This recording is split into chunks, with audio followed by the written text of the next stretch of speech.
Asia Tenggara. Inilah Radio Republik Indonesia Bau-Bau dengan Warta Kepton, berita seputar Kepulauan Buton. Jam 6 lewat, kurang lebih setengah 7 Untung juga tidak ada korban jiwa karena aktivitasnya masyarakat pada ke sekolah maupun. Ini loh, kita sedang menyia-nyiakan view terindah di kota Bau-Bau. Sunset itu ada di depan mata kita taruhnya di belakang.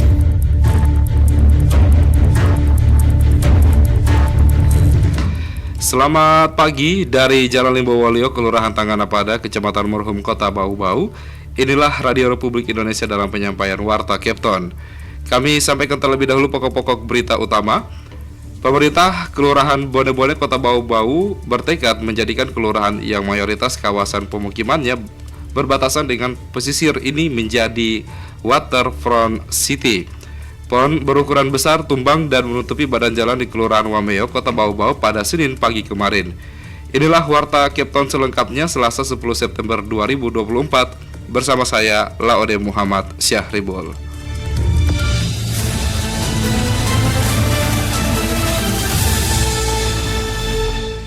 Kita ke berita yang pertama. Pohon berukuran besar tumbang dan menutupi badan jalan di Kelurahan Wameo, Kota Bau-Bau pada Senin pagi kemarin. Peristiwa ini pun berdampak pada pemadaman listrik di sejumlah kelurahan.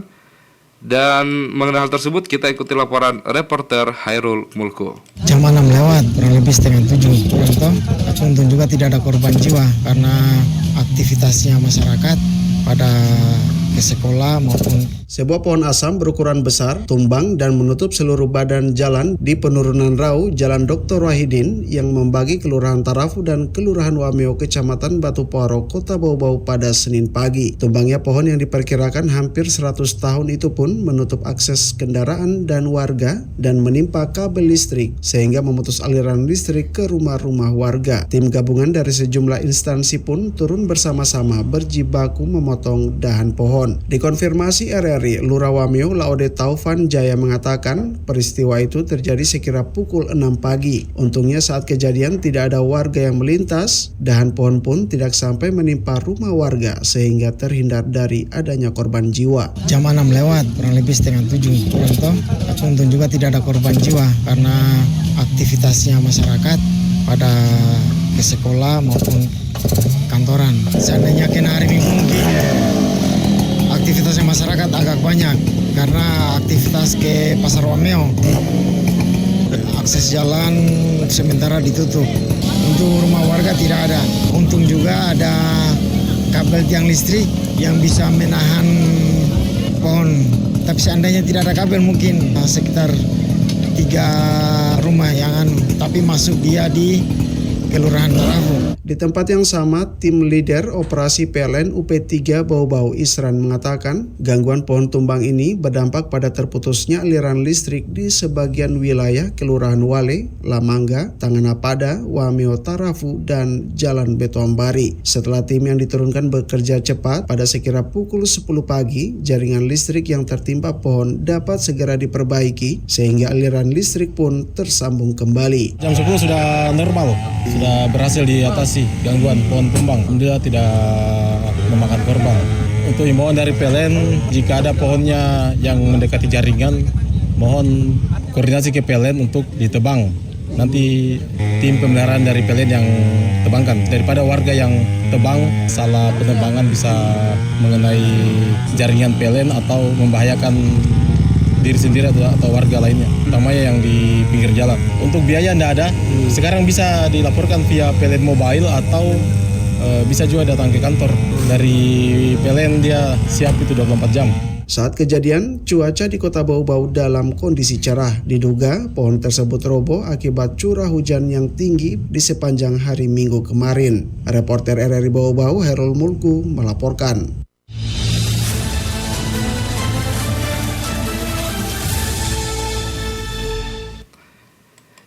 Badan Kependudukan dan Keluarga Berencana BKKBN Sulawesi Tenggara Sultra menggelar pendampingan penyusunan Grand Design Pembangunan Kependudukan atau GDPK 5 Pilar di Buton.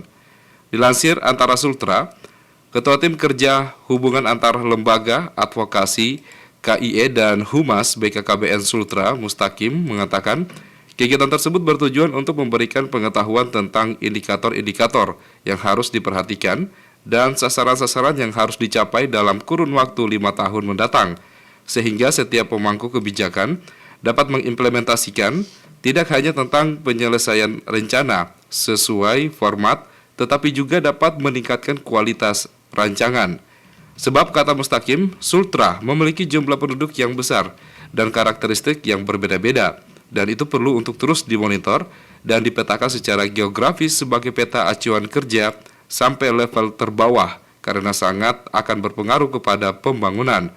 Grand Design Pembangunan Kependudukan, kata Mustaqim, dimulai dari tahapan penyiapan yang memuat kegiatan kajian teknis, inventarisir aspirasi, dan informasi sektoral, lalu dimatangkan melalui konsensus yang hasilnya dirumuskan dalam dokumen resmi GDPK. Lebih lanjut, Mustaqim menyampaikan pembangunan kependudukan atau GDPK 5 pilar menjadi penting karena akan diimplementasikan sebagai alat bantu dalam memantau dan mengevaluasi pelaksanaan pembangunan agar pelaksanaan pembangunan tersebut dapat berjalan sesuai dengan rencana.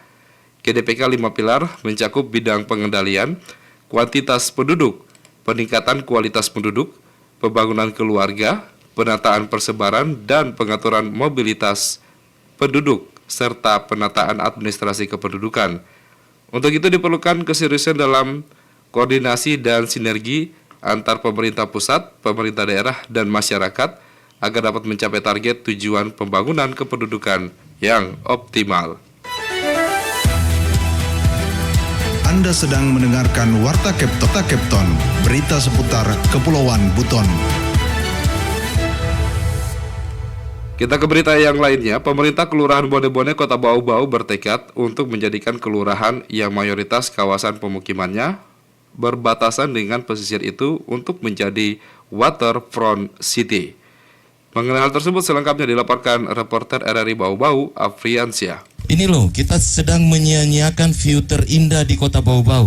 Sunset itu ada di depan mata kita taruhnya di belakang. Pemerintah Kelurahan Bone-Bone Kota Bau-Bau punya tekad kuat menjadikan kelurahan yang mayoritas kawasan pemukimannya berbatasan dengan pesisir ini menjadi waterfront city atau kota tepi air. Konsep waterfront city dicetuskan Kelurahan Bone-Bone bukan tanpa sebab. Kawasan ini memiliki pantai dengan hamparan pasir putih begitu indah dan memiliki kekayaan budaya. Diyakini dapat meningkatkan perekonomian masyarakat sebagai salah satu objek wisata pesisir dan budaya yang layak dikunjungi. Untuk mewujudkan waterfront city, pemerintah Kelurahan Bone-Bone perlahan mengedukasi masyarakat menjaga lingkungan pesisir dan laut dari sampah. Bila tadinya halaman belakang rumah warga adalah pesisir, diharapkan secara perlahan bisa menjadi halaman depan karena pemandangan terindah berada di pesisir. Hal tersebut disampaikan Lurah Bone-Bone Ramadan saat menjadi salah satu narasumber dalam dialog luar studio RRI Bau-Bau berlangsung di Rumah Singgah Nelayan Pantai Morikana Bone-Bone. Dialog ini rangkaian aksi bersih-bersih pantai RRI Bau-Bau menyambut hari ulang tahun HUT RRI ke-79 bekerja sama pemerintah Kelurahan Bone-Bone dan sejumlah komunitas peduli lingkungan pada Minggu 8 September 2024. Jadi kita terus mengedukasi, menimbulkan kesadaran, terus berkomunikasi, membangun dialog-dialog dengan warga, dengan masyarakat bahwa ini loh, kita sedang menyia-nyiakan view terindah di Kota Bau-Bau. Sunset itu ada di depan mata kita taruhnya di belakang. Kenapa kita tidak menikmati dari halaman depan? Kira-kira seperti itu. Sementara perwakilan Lembaga Deskriptif Fishing Watch atau DFW Indonesia Sulawesi Tenggara, Wao Devian mengatakan, jika pesisir tidak dijaga maka akan mengubah ekosistem di dalamnya yang terdiri dari mangrove, lamun, dan terumbu karang. Jadi kondisi-kondisi terumbu karang yang terkadang di dalamnya ada karung, itu pertumbuhannya pasti akan rusak dan itu akan merubah bagaimana ekosistem di dalamnya. Saya pernah dapatkan, itu ada di Kepulauan Batu Atas, ikan bobara pada saat dibuka perutnya, itu ada gelas aqua 1 buah masih di dalam perut ikan. Jadi bisa dibayangkan, kalau bukan kita siapa lagi? Karena itu pihaknya terus mendorong agar kesadaran warga menjaga kebersihan pesisir dapat terus tumbuh demi keberlangsungan ekosistem di dalamnya. Sementara itu, Sekretaris Forum Bau-Bau Sehat Imran Kudus mengatakan, sebagai lembaga yang merupakan representasi masyarakat yang dipercayakan pemerintah, Forum Bau-Bau Sehat siap mendukung Kelurahan Bone-Bone untuk menjadikan pesisirnya bersih. Jadi misalnya jika di Bone-Bone ada program bagaimana pantai bisa bersih, bagaimana pantai kemudian bisa memberikan pengembangan dan pemberdayaan masyarakat, di Bone-Bone kita punya Pokja Kelurahan Sehat. Kita punya forum komunikasi kecamatan. Mereka akan memberikan dukungan apa saja kepada masyarakat, mendukung program yang ada di masyarakat. Sementara itu, Ketua Himpunan Ahli Kesehatan Lingkungan Hakli Kota Bau-Bau, Dedi Hasriyadi, mendukung penuh program Waterfront City yang dicetuskan Lurah Bone-Bone yang sejalan dengan menciptakan lingkungan pesisir yang sehat. Dedi berharap hal ini dapat terwujud dengan dukungan semua pihak, termasuk Pemkot Bau-Bau. Ini memang kerja berat Pak untuk mengalami seperti itu. Mungkin ada bantuan dari Pemda, bagaimana cara belakang jadi ini, atau mungkin mencari bantuan yang lain. Kebetulan ada RRI juga bisa promosi seperti itu.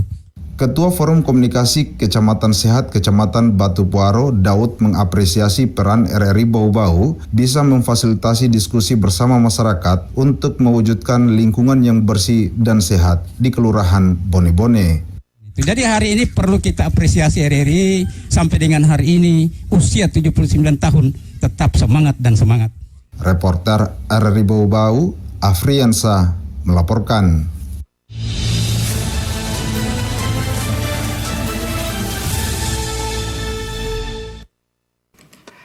Kami sampaikan berita yang terakhir.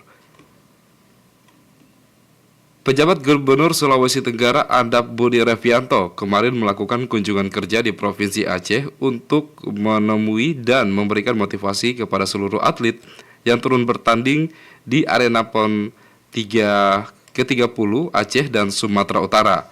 Sebelum menghadiri upacara pembukaan Pekan Tilawatil Quran Nasional PON ke-30 Aceh Sumatera Utara 2024 di Stadion Harapan Bangsa Banda Aceh, PJ Gubernur menyempatkan diri menemui seluruh atlet dayung yang sedang bersiap turun untuk bertanding di Waduk Kiuliling, Kabupaten Aceh Besar. Di hadapan seluruh atlet dayung, Andap menyampaikan selama berjuang merebut yang terbaik untuk mengharumkan nama daerah Sultra, dayung merupakan salah satu cabur unggulan dari 29 cabur yang diutus KONI Sultra dengan mengikuti 3 nomor pertandingan, yakni rowing, kano, dan tradisional boat race. Usai menemui atlet dayung, PJ Gubernur juga berkesempatan untuk bertemu dan makan siang bersama dengan sejumlah atlet Sultra yang berada di Banda Aceh, di antaranya cabur hapkido, selam, kempo, dan panahan. PJ Gubernur juga mengapresiasi atas capaian sementara yang telah diraih dengan 1 medali emas dari cabur softball putri dan 2 medali perak serta 1 medali perunggu dari cabur dayung nomor kano. Lebih lanjut, kata Andap, prestasi yang diraih ini menjadi bukti kerja keras atlet dan pelatih, namun perjuangan belum selesai. Mengakhiri kunjungannya, PJ Gubernur menitipkan pesan kepada atlet yang akan bertanding untuk selalu menjaga kesehatan dan memohon doa seluruh masyarakat Sultra agar seluruh putra-putri terbaik yang turun di arena PON ke-30 mampu merebut medali.